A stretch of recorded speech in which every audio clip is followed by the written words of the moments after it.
ba kayo? Sila din matagal pa rin naman. Matagal pa rin po kayo, Mami Cynthia. Malakas pa kayo eh. Yes, nakakasayaw pa. Sipo Nakakasayaw pa. 76 ha? Correct. Ito ang future ng mga baby dolls. Oh.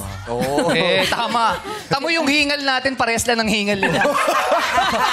Gano'n sila kalakas. Pero gusto ko lang po itanong, Mami Cynthia and Mami Rosie.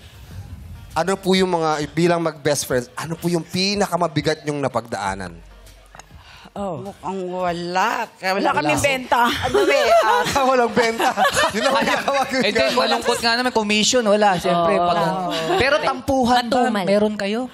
Wala naman. Wala rin. Wala, as in wala po. As in, solid talaga ang best. Palagi lang kaming Masaya. masaya. Ay, Kahit masaya wala- naman ang ganun Talaga? friendship. Kahit maliit na bagay, hindi kayo nagtampo. Wala. Wow, sweet. Ito na. Ito ano yung yan? tanong Sige, dyan. sige. Lagi kayo nagbo-ballroom, di ba? Yeah. May mga DI, di ba? Nagkaroon na ba kayo ng crush sa mga DI? Mga bakla sila. Sa lalaki po, hindi po kayo nag-away. Wala. Pinag-away ang lalaki. Ayaw mo yung mga nanligaw kay Nanay Cynthia, ganyan. Hindi boto parang gano'n, wala po. Wala. Hindi ba dumating sa point na, uy, DI ko yan ha, akin yan ha.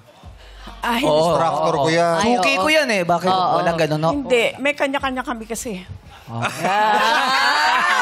Sabi sarili. Sa taste po sa isang lalaki, hindi po kayo pareho? Hindi. Hindi Wala. talaga. Wala talaga. Wala. Ano po ang pinagkakaparehas ninyo sa bagay? Halimbawa, leche plan. Pahilig ba kayo sa leche plan pareho?